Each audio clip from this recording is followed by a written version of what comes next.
नमस्कार विद्यार्थी मित्रांनो, ठाणे महानगरपालिका व्हर्च्युअल क्लासरूममध्ये तुम्हा सर्वांचे खूप खूप हार्दिक स्वागत. आज आपण पाहतोय मराठी विषय इयत्ता 10वी कुमार भारती आणि तुमच्या पाठ्यपुस्तकातील क्रमांक 4 उत्तम लक्षण हे जे संत रामदासांचं काव्य दिलेलं आहे, संत काव्य, ते संत काव्य आपण अभ्यासणार आहोत. पण विषयाकडे वळण्यापूर्वी आपण एक छानसा श्लोक म्हणूया आणि मग आपण आपल्या विषयाला सुरुवात करूया. ठीक आहे? सगळ्यांनी माझ्यासोबत म्हणायचं आहे. हात जोडा, डोळे बंद करा आणि माझ्यासोबत तो श्लोक म्हणा. गणाधीश जो ईश सर्वा गुणांचा, मुळारंभ आरंभ तो निर्गुणांचा, नमो शारदा मूळ चत्वार वाचा, गमू पंथ आनंद या राघवाचा. पहा, गणेश आणि श्री गणेश आणि सरस्वती यांना वंदन करून आपण आपल्या पाठाची आज सुरुवात केलेली. आता आपण जो श्लोक म्हटला तो श्लोक मनाचे श्लोक संत रामदासांनी लिहिलेले, हो की नाही? तुम्ही लहानपणापासून बालपणापासून हे मनाचे श्लोक म्हणत आले आहात. ते सगळे मनाचे श्लोक तुमचे पाठांतरही आहे. तर आज आपण मनाचे श्लोक ज्यांनी लिहिले संत रामदास यांचाच एक संत काव्य अभ्यासणार आहोत. तुमच्या पाठ्यपुस्तकातील पान क्रमांक 9 वर जे उत्तम लक्षण हे संत काव्य दिलं आहे ते संत काव्य आज आपण अभ्यासणार आहोत. उत्तम लक्षण. उत्तम म्हणजे काय? तर ते चांगले आहे, उत्तम आहे, आदर्श आहे, गुणवान आहे असं उत्तम. गुणसंपन्न, आदर्श आणि गुणवैशिष्ट्ये म्हणजेच लक्षण म्हणजेच गुणवैशिष्ट्य. तर आपण या संत काव्याकडे वळण्यापूर्वी संत रामदास यांची थोडक्यात ओळख करून घेऊया. बघा, संत रामदास हे संत कवी आहेत. संत रामदासांनी विविध वाङ्मय लिहिलेला आहे. त्यामध्ये स्फुट प्रकरणे आहेत. आता स्फुट प्रकरणे म्हणजे काय? तर जे कधी व्यक्त झाले नाही, जो विषय कधी व्यक्त झाला नाही, अव्यक्त आहे, अस्फुट आहे, त्या अव्यक्त विषयावर विवेचन करणं, उघडपणे बोलणं, त्याला स्फुट असं म्हटलं जातं. आणि अशा अव्यक्त झालेल्या म्हणजे कधीही व्यक्त न झालेल्या अशा विषयांचं विवेचन स्फुट काव्यातून किंवा स्फुट प्रकरणातून संत रामदासांनी केलेलं आहे. त्यानंतर अनेक आख्यान काव्य त्यांनी लिहिलेली आहे. आता आख्यान म्हणजे काय? तर गोष्ट, कथा, पौराणिक, देवदेवतांच्या, धार्मिक अशा ज्या कथा आहेत त्या कथा काव्याच्या स्वरूपात लिहिणं म्हणजे काव्य रूपात लिहिलेली जी कथा आहे त्याला म्हणतात आख्यान काव्य. तर अशी अनेक आख्यान काव्य संत रामदासांनी लिहिलेली आहेत. त्यानंतर आहे करुणाष्टके. आता करुणाष्टके म्हणजे काय? करुणा म्हणजेच माया, प्रेम, हो की नाही? तर ज्यामध्ये करुण रस भरलेला आहे, ज्यामध्ये माया, प्रेम, आपुलकी या ज्या भावना आहेत, या भावना ज्या करुण रसाने भारावलेल्या आहेत, अशा करुण रस असणारी भक्तिगीते, त्याला म्हणायचं करुणाष्टके. तर अशी 8 करुणाष्टके आहेत जी संत रामदासांनी लिहिलेली आहेत. पुढे उपदेशपर रचना. आपल्याकडे महाराष्ट्रामध्ये अनेक संत झाले. संत नामदेव, तुकाराम, ज्ञानेश्वर, संत रामदास या सगळ्या संतांनी आपल्या समाजामध्ये विविध अभंगातून, कीर्तनातून, प्रवचनातून, श्लोकातून, ओव्यातून, पदांतून लोकांना उपदेश केलेला आहे. तर तसंच संत रामदासांनी सुद्धा अनेक उपदेशपर रचना केलेल्या आहेत. त्यानंतर अभंग लिहिलेले आहेत. पदे लिहिलेली आहेत. भूपाळ्या, भूपाळ्या म्हणजे काय? पहाटेच्या वेळी आळवला जाणारा जो राग आहे किंवा आळवली जाणारी जी गीतं आहेत ती आहेत भूपाळ्या. त्यानंतर आरत्या, सुखकर्ता दुःखहर्ता लवलवती विक्राळा, या आरत्या आपण नेहमी म्हणतो. त्या कुणी लिहिल्या आहेत? तर संत रामदासांनी. त्यानंतर विविध स्तोत्रे, तर भूपाळ्या, आरते, स्तोत्रे इत्यादींचं लेखन सुद्धा संत रामदासांनी केलेलं आहे. त्याचप्रमाणे दासबोध ही त्यांची एक स्वतंत्र कृती आहे, ज्याच्यामधून त्यांचा व्यासंग म्हणजे त्यांचा सखोल अभ्यास किती आहे. तर त्यांचा व्यासंग, त्यांचं चिंतन, समाजाचे आणि जनरीतीचे त्यांनी केलेले सूक्ष्म अवलोकन प्रत्ययाला येते. आणि आजचा जो आपण आजची जी ओवी किंवा आजचं जे संत काव्य आपण अभ्यासणार आहोत, उत्तम लक्षण, हे दासबोध या त्यांच्या स्वतंत्र कृतीतून घेतलेला एक समास आहे. त्यानंतर मनाचे श्लोक, हे तर त्यांचे अत्यंत लोकप्रिय आणि सर्वतोमुखी असणारे असं काव्य आहे, जे आत्ताच त्यातला एक श्लोक आपण म्हटला. तर अशा पद्धतीने संत रामदासांनी हे विविध प्रकारचं वाङ्मय लिहिलेलं आहे. आता आपण या कवितेकडे वळूया. उत्तम लक्षण, संत काव्य. तर संत काव्य म्हणजे संतांनी लिहिलेलं काव्य. तर या उत्तम लक्षण या कवितेकडे वळण्यापूर्वी आपण ती कविता, त्या कवितेचा विषय जाणून घेऊया. बघा, कवितेचं नाव आहे उत्तम लक्षण. कवितेचे कवी आहेत संत रामदास. कवितेचा काव्य प्रकार आहे संत काव्य. प्रत्येक तुमच्या मराठीच्या पाठ्यपुस्तकामध्ये जे काही धडे दिलेले आहेत, म्हणजे गद्य पद्य जे धडे कविता दिलेले आहेत, ते साहित्याच्या प्रत्येक प्रकारामध्ये मोडणारे आहेत. जसं आज आपण जी कविता पाहतोय, तर ह्या कवितेचा काव्य प्रकार आहे संत काव्य. म्हणजे साहित्य प्रकार किंवा ज्याला आपण वाङ्मय प्रकार असं म्हणतो, तो आहे काव्य. पण त्या काव्याचेही उपप्रकार आहेत. तर त्या काव्याचा उपप्रकार म्हणजे संत काव्य. त्यानंतर कवितेचा काव्यसंग्रह श्री दासबोध.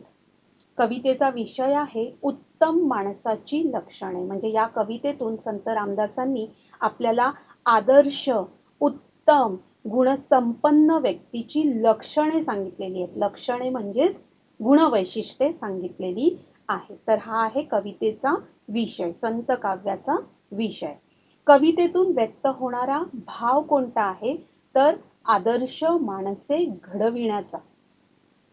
हा जो हे जे संत काव्य आहे, या हे संत काव्य तुम्हा विद्यार्थ्यांसाठी या अभ्यासक्रमात का दिलेलं आहे? तर यातून तुम्ही आदर्श व्यक्तिमत्व, तुमचं आदर्श व्यक्तिमत्व घडावं, त्या काव्यामध्ये सांगितलेले गुण तुम्ही आत्मसात करावेत आणि एक आदर्श गुणसंपन्न असं व्यक्तिमत्व घडावं, या दृष्टिकोनातून ही कविता तुम्हाला अभ्यासण्यासाठी दिलेली आहे. तर या कवितेतून हा भाव व्यक्त होतोय, आदर्श व्यक्ती घडविण्याचा. आणि हा जो ध्यास आहे किंवा हा जो भाव आहे आदर्श व्यक्ती घडवण्याचा, हा या कवितेतून व्यक्त झालेला आहे. आता या कवितेचा काव्य रस कोणता? आपण 9 रस शिकलेलो आहोत इयत्ता 8वी मध्ये 7वी मध्ये. तर या कवितेचा रस आहे शांत रस. ठीक आहे. तर आता आपण प्रत्यक्ष या कवितेकडे वळूया. पण सुरुवातीला आपण या कवितेचं वाचन करूया. संत रामदास यांनी या रचनेमध्ये आदर्श व्यक्तीची लक्षणे सांगितलेली आहेत आणि आदर्शत्वाची संकल्पना स्पष्ट करताना त्यांनी काय करावे आणि काय करू नये याबाबत मार्गदर्शन देखील केलेलं आहे. सत्याचा मार्ग स्वीकारावा, विवेकाने वागावे, कीर्ती वाढवावी, असा संदेश या रचनेतून संत रामदास देत आहेत. मी आता इथे कविता वाचते, तुम्ही तुमच्या पाठ्यपुस्तकामध्ये पाहायची आहे. श्रोती भावे सावधान, आता सांगतो उत्तम गुण, जेणे करिता बाणे गुण सर्वज्ञपणाची. वाट पुसल्या विण जाऊ नये, फळ ओळखल्या विण खाऊ नये, पडली वस्तू घेऊ नये एकाएकी. जनी आर्जव तोडू नये, पापद्रव्य जोडू नये, पुण्यमार्ग सोडू नये कदाकाळी. तोंडाळासी भांडो नये, वाचाळाशी तंडो नये, संत संग खंडू नये अंतर्यामी. आळसे सुख मानू नये, चहाडी मनात आणू नये, शोधल्या विण करू नये कार्य काही. कोणाचा उपकार घेऊ नये, घेतला तरी राखो नये, परपीडा करू नये विश्वासघात. व्यापकपण सांडू नये, पराधीन होऊ नये, आपले ओझे घालू नये कोणी एकासी. सत्य मार्ग सांडू नये, असत्य पंथे जाऊ नये, कदा अभिमान घेऊ नये असत्याचा. अपकीर्ती ते सांडावी, सत्कीर्ती वाढवावी, विवेके दृढ धरावी वाट सत्याची. तर पहा, उत्तम व्यक्तीची लक्षणं किंवा आदर्श व्यक्ती कसा असतो ह्याची लक्षणं सांगतानाच संत रामदासांनी आपल्याला आपल्या आयुष्यामध्ये आपण कसं वागावं आणि कसं वागू नये, काय करावं आणि काय करू नये याबाबत देखील स्पष्ट आणि परखडपणे मार्गदर्शन केलेलं आहे. आता आपण प्रत्येक 2 ओळींचा अर्थ पाहूया. एक एक ओवी आपण पाहूया. श्रोती व्हावे सावधान, आता सांगतो उत्तम गुण. श्रोता, श्रोता म्हणजे कोण? तर जो ऐकतो. जो बोलतो तो वक्ता आणि ऐकतो तो श्रोता. तर या ठिकाणी संत रामदास हे उत्तम व्यक्तीची लक्षणं सांगताना श्रोत्यांना म्हणजेच तुम्हा विद्यार्थ्यांना म्हणता आहेत किंवा आपणा सर्वांना ते म्हणता आहेत की श्रोते हो, आता सावधान व्हा. सावधान म्हणजेच सतर्क व्हा, सजग व्हा, सावध व्हा. कारण मी आता तुम्हाला उत्तम व्यक्तीची लक्षणे किंवा आदर्श व्यक्तीची गुणवैशिष्ट्ये सांगत आहे. ती तुम्ही नीट ऐकून घ्या, नीट जाणून घ्या. जेणेकरिता बाणे खूण सर्वज्ञपणाची. बाणे म्हणजे बाणणे, अंगीकारणे, सवय लावून घेणे. सर्वज्ञपणाची. तर आता मी जी काही उत्तम व्यक्तीची लक्षणे सांगत आहे, आदर्श व्यक्तीची गुणवैशिष्ट्ये तुम्हाला सांगणार आहे, ती तुम्ही नीट ऐका आणि आत्मसात करण्याचा प्रयत्न करा. सर्वज्ञपण म्हणजे सगळं काही जाणणारा. तर हे सगळं तुम्ही जाणून घ्या आणि स्वतःमध्ये आत्मसात करण्याचा प्रयत्न करा. श्रोती व्हावे सावधान, आता सांगतो उत्तम गुण. जेणेकरिता बाणे खूण सर्वज्ञपणाची. पुढे आहे वाट पुसल्या विण जाऊ नये. आता बघा ते काय म्हणता आहेत पुढच्या ओवीमध्ये की वाट पुसल्या विण जाऊ नये, फळ ओळखल्या विण खाऊ नये. पुसल्या विण, पुसणे म्हणजे विचारणे, चौकशी करणे. बघा आपली मराठी भाषा इतकी समृद्ध आहे की एकाच शब्दाचे अनेक अर्थ आपण त्या त्या प्रसंगाशी अनुरूप लावत असतो. तर या ठिकाणी पुसल्या विण म्हणजे चौकशी केल्याशिवाय, नाही तर आपण पुसणे म्हणजे काय सर्वसाधारण स्वच्छ करणे असा अर्थ घेतो, पण तसा अर्थ या ठिकाणी घ्यायचा नाही. तर इथे वाट, वाट म्हणजे मार्ग, पंथ, पथ किंवा रस्ता. तर वाट पुसल्या विण जाऊ नये. पुसल्या विण म्हणजे विचारल्याशिवाय, चौकशी केल्याशिवाय. विचारणे म्हणजेच पुसणे. तर या ठिकाणी आपल्याला ज्या वाटेनं जायचं आहे, ज्या रस्त्याने आपल्याला जायचं आहे, त्या संपूर्ण मार्गाचा, त्या संपूर्ण रस्त्याची चौकशी म्हणजेच त्या मार्गामध्ये येणारे अडथळे, मार्गामध्ये येणारी संकट ही सगळी जाणून घेतल्याशिवाय संपूर्ण माहिती त्या रस्त्याने जे आपण जाणार आहोत त्या मार्गाची पूर्ण माहिती असल्याशिवाय आपण त्या रस्त्याने जाऊ नये. तर आता इथे बघा जनरली आपण जेव्हा एखाद्या नवीन ठिकाणी, नवीन रस्ता जेव्हा आपण शोधत जातो किंवा नवीन ठिकाणी जेव्हा आपल्याला जायचं असतं तेव्हा आपण हेच करतो ना, की त्या ठिकाणी कसं जायचं, मग बसने जाता येतं का, रेल्वेने जाता येतं का, किंवा तो रस्ता कसा आहे, खाचखळग्यांचा आहे का, म्हणजे घाटमाथ्याचा आहे का, ही सगळी चौकशी करून मगच आपण प्रवासाला सुरुवात करतो. तर या ठिकाणी संत रामदासांनी तेच म्हटलंय, की आपण ज्या वाटेनं जाणार आहोत त्या वाटेची पूर्ण माहिती घेतल्याशिवाय आपण आपल्या प्रवासाला सुरुवात करू नये. एवढंच या ठिकाणी रामदास म्हणत आहेत का? तर नाही.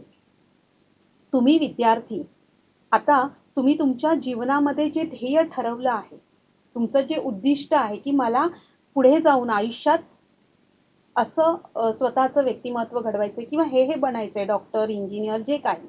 तुम्ही तुमचं करिअर किंवा तुम्ही तुमचं ध्येय निश्चित केलेलं आहे.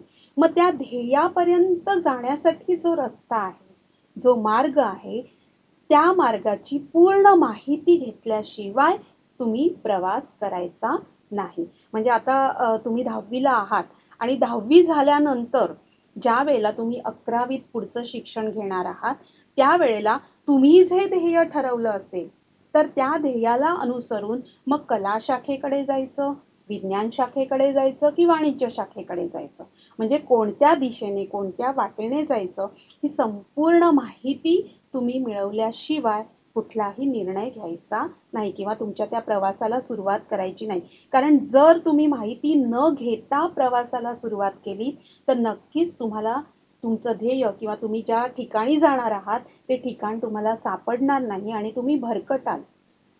म्हणजे जसं आपण एखादा पत्ता शोधण्यासाठी आपला प्रवास सुरू करतो आणि त्याची माहिती जर आपण घेतली नसेल, तर आपण भरकटतो, हरवतो आणि मग त्या ठिकाणी पोहोचण्यासाठी आपल्याला खूप कष्ट करून इकडे तिकडे विचारपूस करून मग आपण त्या ठिकाणी जाऊन पोहोचतो. म्हणजे आपला वेळही वाया जातो आणि वेळ वाया गेल्यामुळे जे आपण उद्दिष्ट ठरवलेलं असतं ते साध्य होत नाही. त्याच्यामुळे या ठिकाणी संत रामदास म्हणत आहेत, की ज्या वाटेनं तुम्हाला जायचं आहे, त्या वाटेची संपूर्ण चौकशी, विचारपूस केल्याशिवाय किंवा विचारल्याशिवाय तुम्ही प्रवास सुरू करू नये किंवा त्या रस्त्याने जाऊ नये. कारण तुमच्या आयुष्यामधलं जे ध्येय तुम्ही ठरवलेलं आहे, त्या ध्येयापर्यंत पोहोचण्यासाठी कोणकोणती आव्हानं आहेत, कोणकोणती संकटं येणार आहेत, त्या सगळ्यांचा अभ्यास, त्या सगळ्यांची माहिती घेतल्याशिवाय पुढे मार्गक्रमण करू नये. तर ही एक सूचना किंवा हे एक मार्गदर्शन या ठिकाणी संत रामदासांनी तुम्हाला केलेलं आहे. वाट पुसल्या विण जाऊ नये.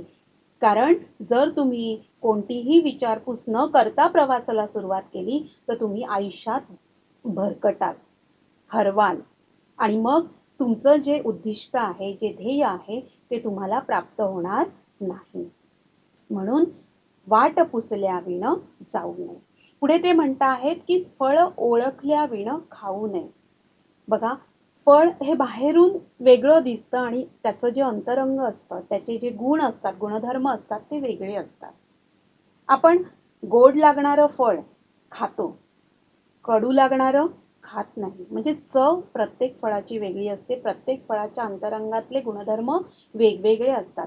त्याच्यामुळे ते फळ ओळखल्याशिवाय खाऊ नये. विषारी फळ आपण खातो का? नाही. म्हणजे त्यातले जे अंतरंगातले गुणधर्म आहेत ते ओळखल्याशिवाय कोणतंही फळ खाऊ नये. पण या ठिकाणी संत रामदास असं म्हणतात, की फळ म्हणजेच आपण जे वर्तन करतोय, आपण जी कृती करतोय, त्या कृतीचे पुढे काय परिणाम होणार आहेत, ते परिणाम म्हणजे फळ आहे. हो की नाही? समजा आपण चुकीचं वागलो, तर त्याचे परिणाम पुढे जाऊन काय होणार आहेत? काय फळ मिळणार आहे? पश्चाताप मिळणार आहे. बरोबर? म्हणून कुठलीही कृती करताना त्या कृतीचे परिणाम म्हणजे त्याचे फळ आधी जाणून घ्या. चांगले होणार आहेत की वाईट होणार आहेत आणि ते फळ ओळखल्याशिवाय कोणतीही कृती करू नका, असं संत रामदास या ठिकाणी सांगण्याचा प्रयत्न करीत आहेत.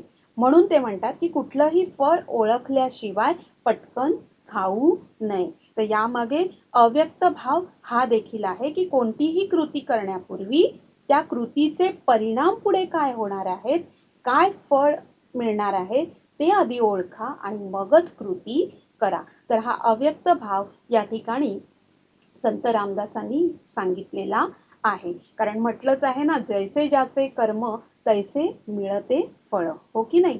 जसं आपण कर्म करणार तसंच पुढे जाऊन त्याचं आपल्याला फळ मिळणार आहे. त्याच्यामुळे चांगलं कर्म करा, चांगलं कार्य करा, पुढे चांगलंच फळ मिळणार आहे.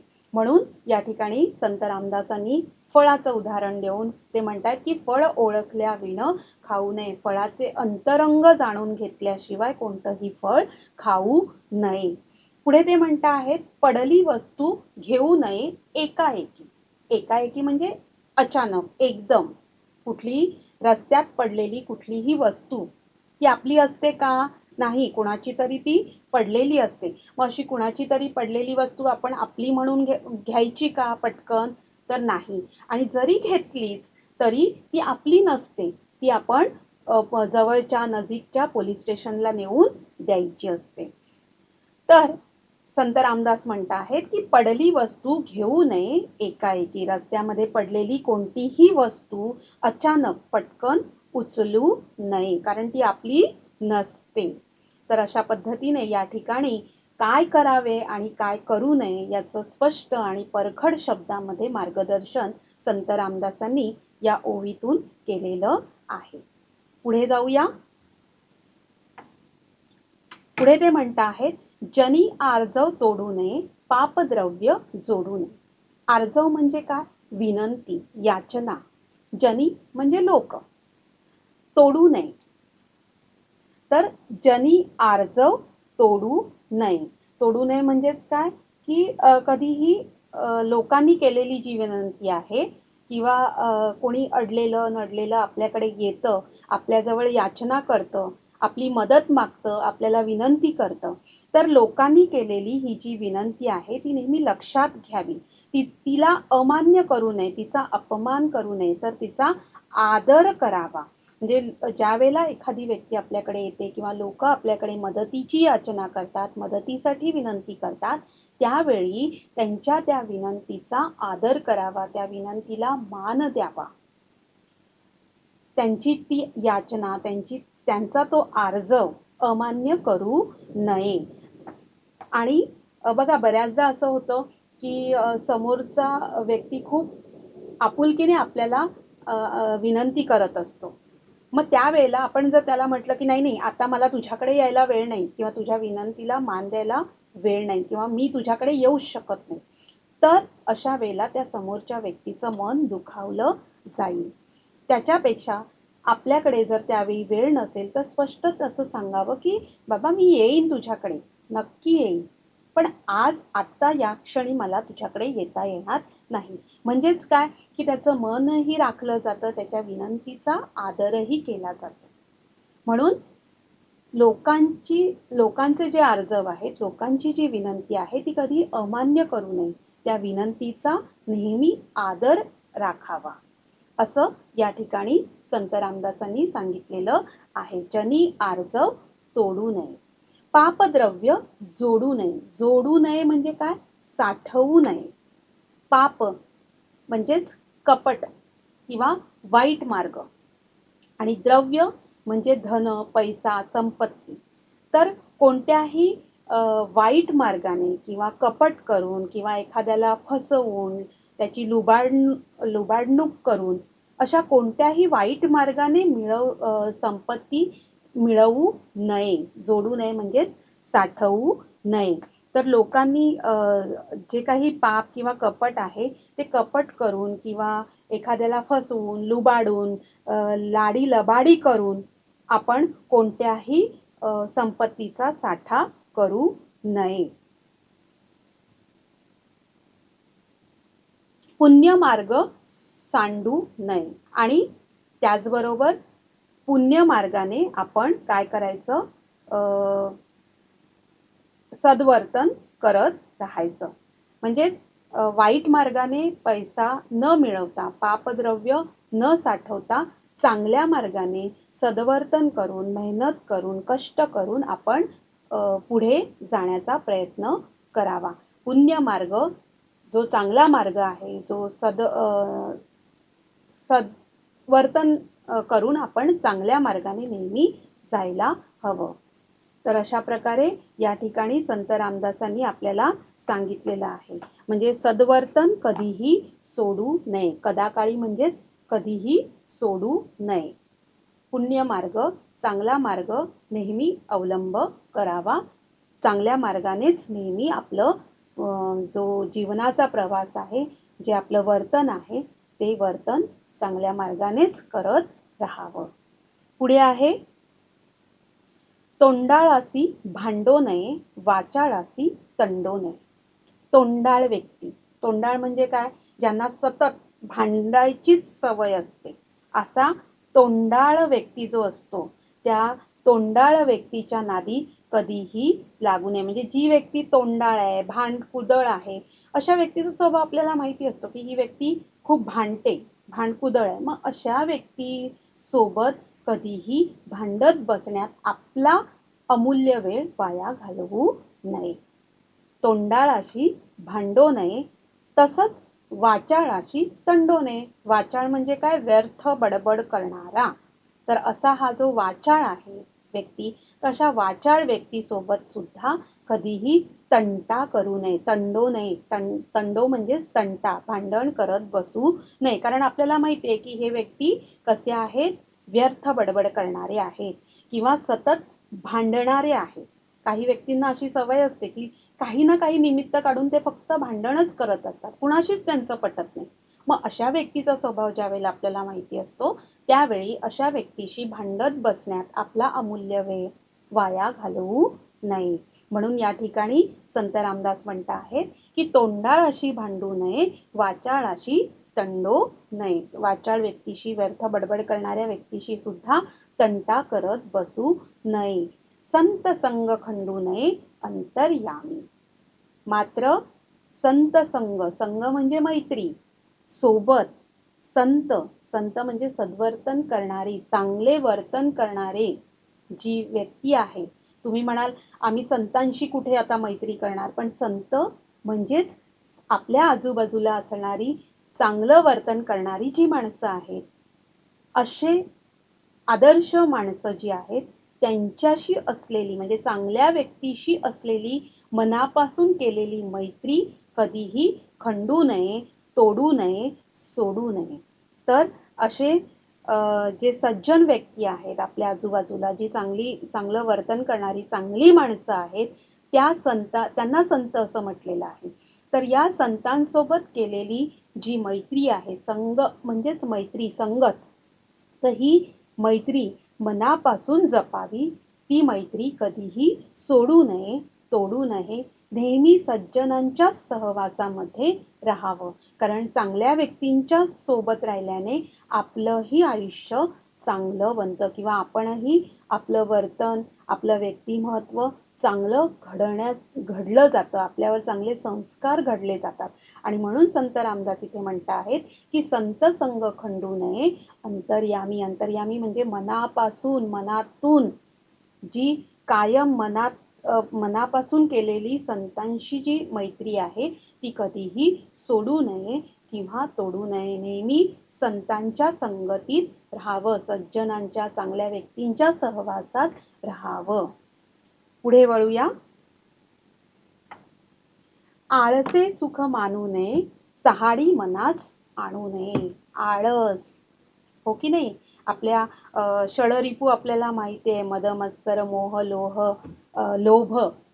तर हे जे आपले 6 विकार आहेत, जे आपल्यातले शत्रू आहेत, त्यातलाच आळस हा देखील माणसाचा एक भयंकर असा शत्रू आहे, जो माणसाला प्रगती करण्यास आडपणा येतो, म्हणजे प्रगती करण्यामध्ये आड येतो. आपल्याला तो प्रगतीच करू देत नाही, असा हा आळस. आणि म्हणून म्हटलं जातं ना, आळसे कार्यभाग नासतो, हो की नाही?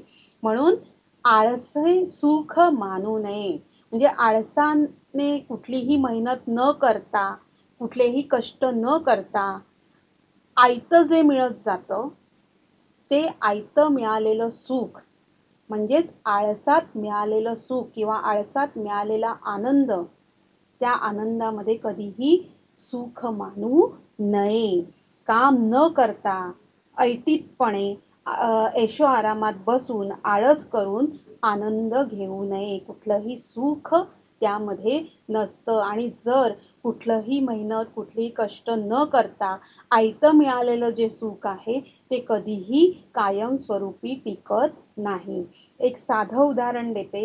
तुम्ही अभ्यास न करता परीक्षेमध्ये याचं त्याचं बघून जर तुम्ही गुण मिळवलेत तर ते जे गुण आहेत ते गुण कायमस्वरूपी टिकणारे नसतात. तो जो आनंद आहे, तुम्ही शिक्षकांना शिक्षक तुमचं कौतुक करतीलही की अरे वा, छान गुण मिळाले तुला मराठीमध्ये, पण तुमच्या अंतर्मनाला माहिती आहे की तुम्ही ते गुण कसे मिळवलेले आहात. त्याच्यामुळे तो जो आनंद आहे आयतं मिळाल्याचा, तो आनंद फार काळ टिकत नाही. त्याच्यामुळे कधीही आळसात मिळालेलं जे सुख आहे, कष्ट न करता आयतं मिळालेलं जे सुख आहे ते सुख कधीही मानू नये. कारण ते सुख कधीच टिकणारं नसतं, कायमस्वरूपी नसतं. त्याच्यामुळे आळस करून आनंद घेऊ नये. आळसे सुख मानू नये. चहाडी मनास आणू नये. चहाडी करणं, हो की नाही, एकमेकांच्या चहाड्या केल्या जातात, हो की नाही. तर कुणाबद्दल उखाळ्या पाकाळ्या करून चहाडी करू नये. दुसऱ्याबद्दल खोटं नाटं सांगितलं जातं, दुसऱ्याची निंदा केली जाते. अशी सवय असते काही लोकांना की ते उगीचच कुणाविषयी सगळं खोटं खोटं चहाड्या करत असतात. म्हणजे त्याच्यामध्ये त्यांना काय आनंद मिळतो कुणास ठाऊक, पण अशी सवय असते. तर ही सवय चांगली आहे का? अजिबात नाही. तर संत रामदास तेच म्हणत आहेत की चहाडी मनास आणू नये. कुणाविषयी कुणाबद्दल खोटं नाटं दुसऱ्याला सांगू नये. शोधल्या विण करू नये कार्य काही. तर या ठिकाणी संपूर्ण शोध घेतल्याशिवाय कोणतंही काम करू नये. आणि जे काम कराल ते अर्धवट सोडूही नये. तर एखाद्या विषयी पूर्ण माहिती घेतल्याशिवाय त्या व्यक्तीविषयी खोटं नाटं करून चहाडी करू नये. पूर्ण शोध घेतल्याशिवाय कोणतंही कार्य हाती घेऊ नये. आणि जे कार्य तुम्ही हाती घ्याल ते पूर्ण करायचं, ते अर्धवट सोडू नये. शोधल्या विण करू नये कार्य काही. पुढे ते म्हणत आहेत, सभेमध्ये लाजो नये, बाष्कळपणे बोलो नये. सभेमध्ये म्हणजेच काय की जे माणूस हा समाजप्रिय प्राणी आहे आणि समाजामध्ये वावरताना, समूहामध्ये वावरताना कधीही लाजायचं नाही. म्हणजेच आपल्या मनात जे काही आहे ते स्पष्टपणे आपलं मत मांडता आलं पाहिजे. त्या ठिकाणी सभेमध्ये किंवा समूहामध्ये आपलं मत मांडताना लाजू नये. पण हेच मत मांडताना, स्पष्टपणे मत मांडताना संत रामदास म्हणतात की बाष्कळपणे बोलू नये. म्हणजे सभेमध्ये, समूहामध्ये वावरताना किंवा बैठकीमध्ये आपलं मत स्पष्टपणे मांडताना बाष्कळपणेही बोलू नये. बाष्कळपणे म्हणजे बालिशपणा. लहान मुलं कशी बालिशपणे बोलतात, तर तसं व्यर्थ किंवा बालिशपणे आपण बोलू नये. जे काही तुम्हाला बोलायचं आहे ते स्पष्ट आणि परखड आपलं मत मांडावं. ठामपणे आपलं मत मांडावं. त्या ठिकाणी लाजू नये. तुमच्यावर जर अन्याय होत असेल तर तो अन्याय सहन न करता तो अन्याय स्पष्टपणे त्या ठिकाणी मांडता आला पाहिजे. पण हा मांडताना बाष्कळपणा मात्र करू नये किंवा बालिशपणे काही बोलू नये. पैज होड घालू नये काही केल्या. पैज होड म्हणजेच शर्यत किंवा स्पर्धा. कुणाशीही स्पर्धा करायची नाही, कधीच नाही. काही केल्या म्हणजे तुम्ही जी इतरांशी स्पर्धा करता. बऱ्याचदा समाजामध्ये आपण पाहत असतो, शेजारी टीव्ही घेतला की आपल्या घरातही लगेच टीव्ही येतो. म्हणजे आपण काय करतो, एकमेकांची स्पर्धा करतो. त्याने सायकल घेतली मग मी पण घेणार, हो की नाही. तर अशी स्पर्धा, पैज होड कुणाशीही लावू नये. स्पर्धा करायचीच झाली तर स्वतःशी करा. स्वतःशी स्पर्धा करा. दुसऱ्याची स्पर्धा कधीही करू नये. कोणत्याही प्रकारची पैज किंवा शर्यत कुणाशीही लावू नये. स्पर्धा करायची झाली तर आपली स्वतःशी करायची. मग ही स्वतःशी स्पर्धा कशी करायची? आता तुम्ही विद्यार्थी आहात, तुमचं शिक्षण चालू आहे. मग ज्या वेळेला परीक्षा होते, त्यावेळेला पहिल्या चाचणीमध्ये तुम्हाला जर कमी गुण मिळाले किंवा अपेक्षेप्रमाणे गुण मिळाले नाही, तर दुसऱ्याला चांगले गुण मिळालेत म्हणून त्याच्याशी स्पर्धा करण्यापेक्षा ठीक आहे, यावेळेला माझे प्रयत्न कदाचित कमी पडले, पुढच्या परीक्षेमध्ये मी यापेक्षा अधिक गुण मिळवण्याचा प्रयत्न करीन. तर ही चांगली स्पर्धा आपली स्वतःशी करावी. इतरांशी तुलना किंवा स्पर्धा किंवा शर्यत पैज लावू नये, असं या ठिकाणी संत रामदास म्हणत आहेत. पैज होड घालू नये काही केल्या. होड म्हणजेच स्पर्धा किंवा शर्यत. पैज म्हणजेच स्पर्धा किंवा शर्यत. तर पैज आणि होड या दोन्हीही शब्दांचे अर्थ एकच आहे. तर या ठिकाणी संत रामदास म्हणत आहेत की कुणाशीही स्पर्धा करू नये. करायचीच झाली तर स्वतःशी शर्यत लावा, स्वतःशी स्पर्धा करा. पुढे वळूया. कोणाचा उपकार घेऊ नये आणि घेतला तरी राखू नये. राखून ठेवू नये. उपकार बघा, कोणी जर आपल्याला मदत केली आपल्या अडचणीच्या वेळेला, तर त्याने केलेली जी मदत आहे, जे उपकार आहेत, ते कधीही राखून ठेवायचे नाही किंवा विसरून जायचं नाही. त्या उपकारांची परतफेड जेव्हा कधी संधी मिळेल त्यावेळेला त्या उपकारांची परतफेड करायची आहे. शक्यतो कोणाचे उपकार घेऊच नये.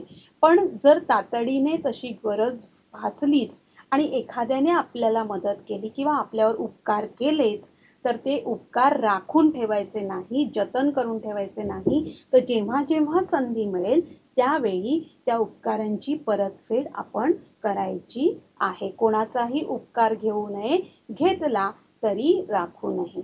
पण समाजामध्ये आपण बऱ्याचदा पाहतो ना, की आपण एखाद्याला मदत करतो आणि ज्या वेळेला आपल्याला गरज असते त्यावेळेला ती व्यक्ती ते आपण केलेली मदत विसरलेला असतो, ते उपकार विसरलेला असतो. तर असं कधीही करू नये. शक्यतो उपकार कोणाचे घेऊच नयेत, पण घेतलेच तर ते राखून ठेवू नयेत. त्या उपकारांची जेव्हा संधी मिळेल त्यावेळी त्या उपकारांची परतफेड करावी आणि त्या उपकारातून लवकरात लवकर उतराई व्हावे. परपीडा करू नये विश्वासघात. परपीडा म्हणजेच काय, तर दुःख, दुसऱ्याला दुःख देऊ नये, त्यांना व्यथित करू नये.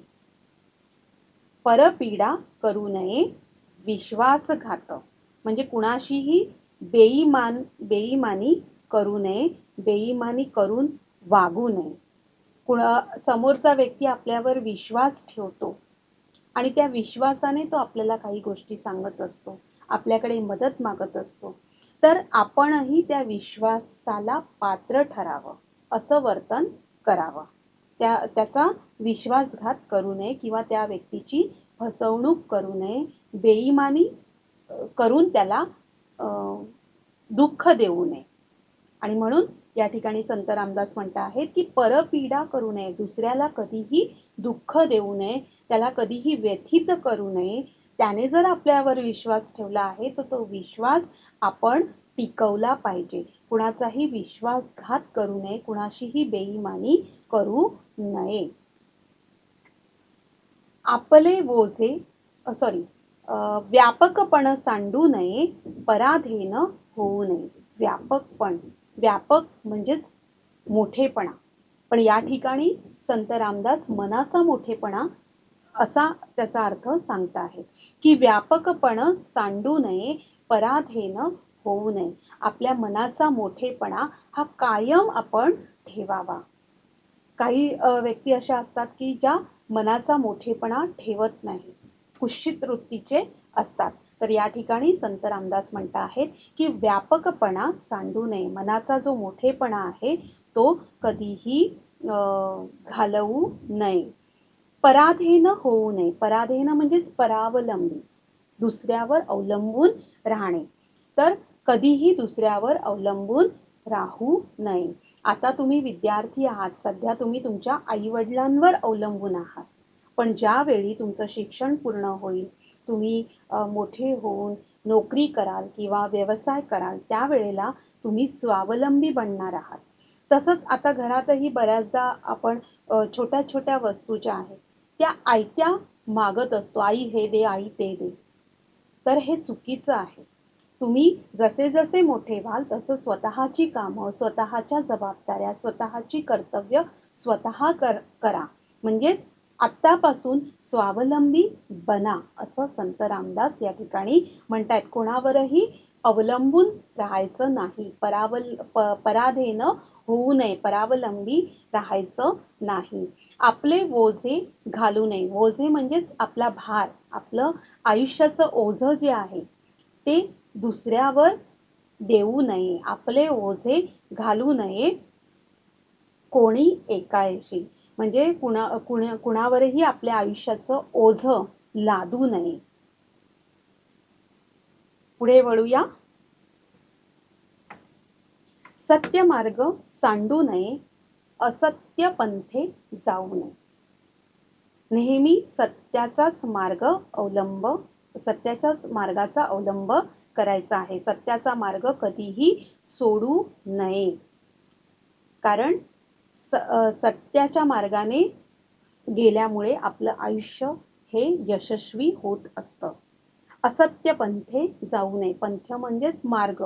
कधीही खोटेपणाने वागू नये किंवा असत्याच्या खोटेपणाच्या मार्गाने कधीही जाऊ नये. खोटारडेपणा करून कधीही वागू नये. कारण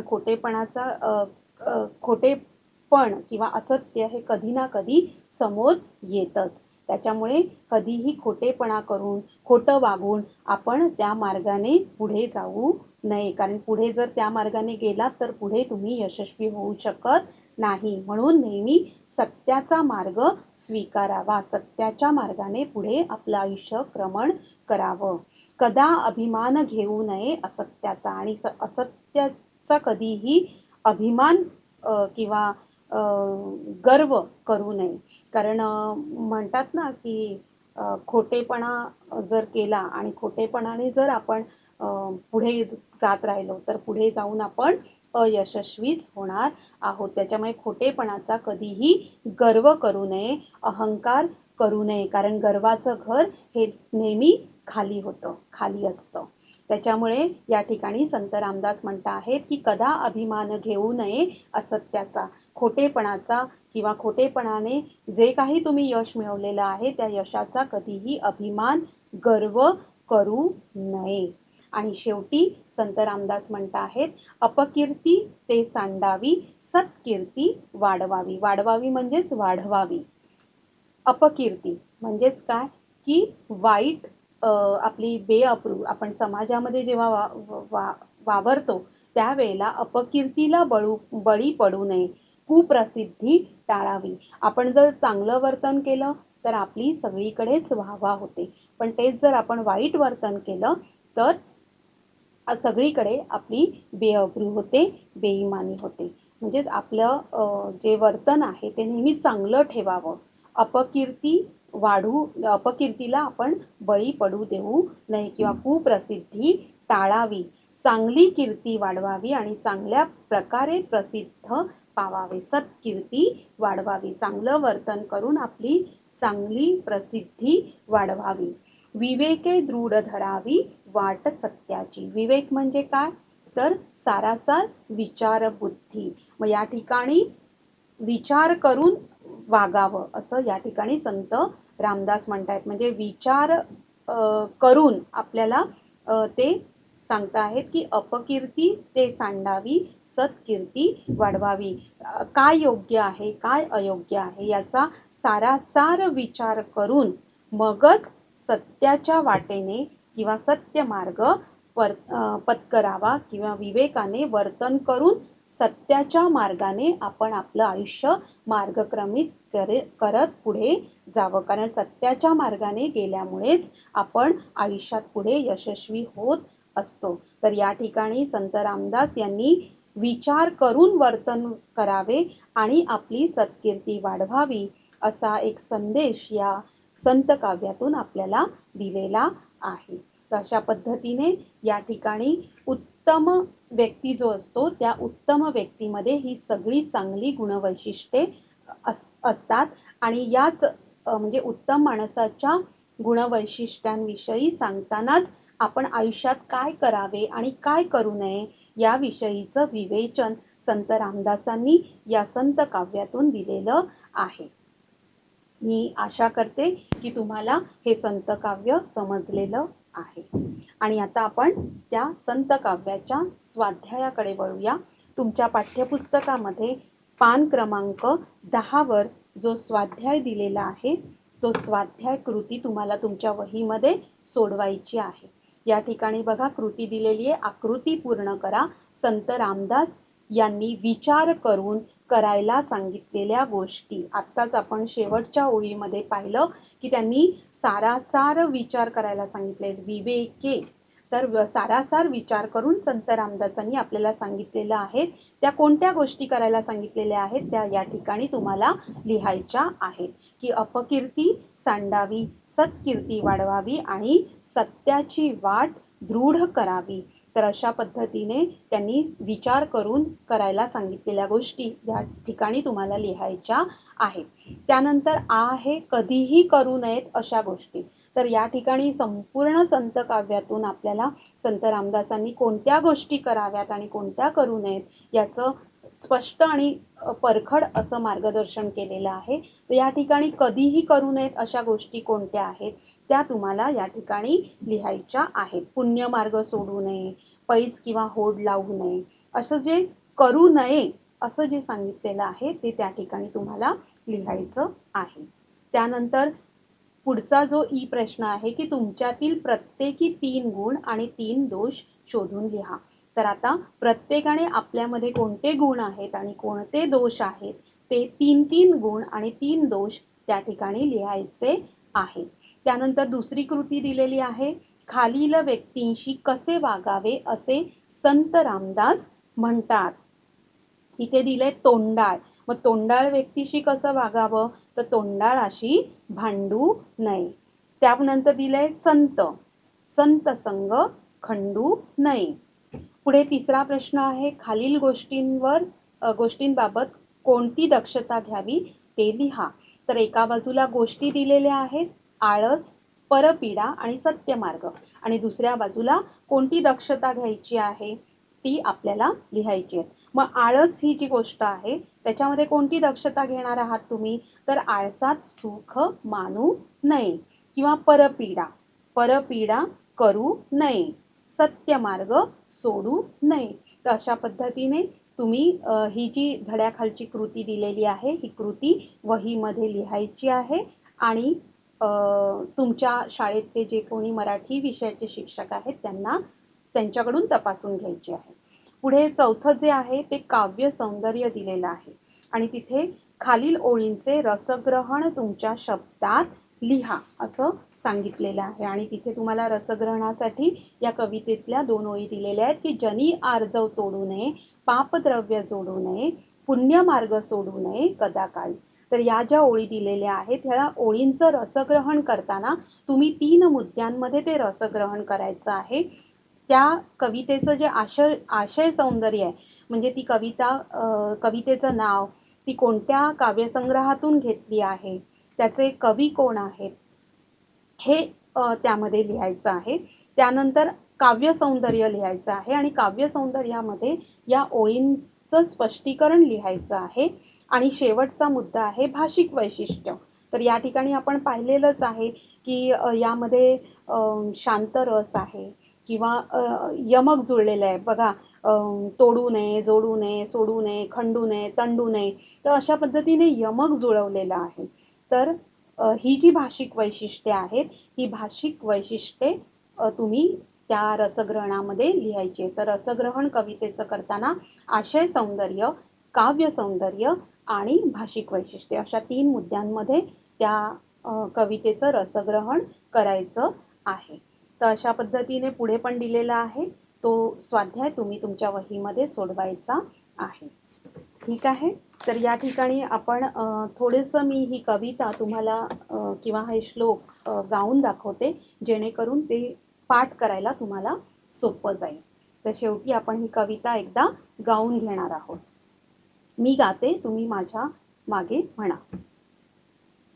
श्रोती व्हावे सावधान, आता सांगतो उत्तम गुण, जेणे करिता पाणे खूण सर्वज्ञपणाची.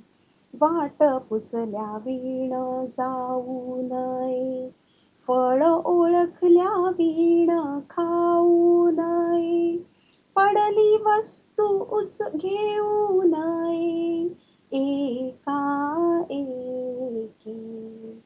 जनी आर्जव तोडू नये, पापद्रव्य जोडू नये, पुण्य मार्ग सोडू नये कदा काळी. तोंडाळासी भांडू नये, वाचाळाशी तंटू नये, संत संग खंडू नये अंतर्यामी. आळसे सुख मानू नये, चहाडी मनास आणू नये, शोधल्या वीण करू नये कार्यकारी. सभेमध्ये लाजू नये, बाष्कळपणे बोलू नये, पैज होड घालू नये, काही केल्या कोणाचा उपकार घेऊ नये, घेतला तरी राखू नये, परपीडा करू नये, विश्वासघात व्यापकपण सांडू नये, पराधीन होऊ नये, आपले ओझे घालू नये कोणी एकासी, सत्य मार्ग सांडू नये, असत्य पंथे जाऊ नये, कदा अभिमान घेऊ नये असत्याचा, अपकीर्ती ते सांडावी, सत्कीर्ती वाढवावी, विवेके दृढ धरावी वाट सत्याची. श्रोते व्हावे सावधान. धन्यवाद. तर हे संतकाव्य पाठही करायचं आहे आणि या खालील जो स्वाध्याय दिलाय तो स्वाध्यायही आपल्या वहीत सोडवायचा आहे. पुन्हा भेटूया पुढच्या नवीन पाठासह. तोपर्यंत घरातच राहा, स्वस्थ राहा. अजूनही कोरोना गेलेला नाही, त्याच्यामुळे घरातच राहून मस्त अभ्यास करा. थँक्यू. धन्यवाद.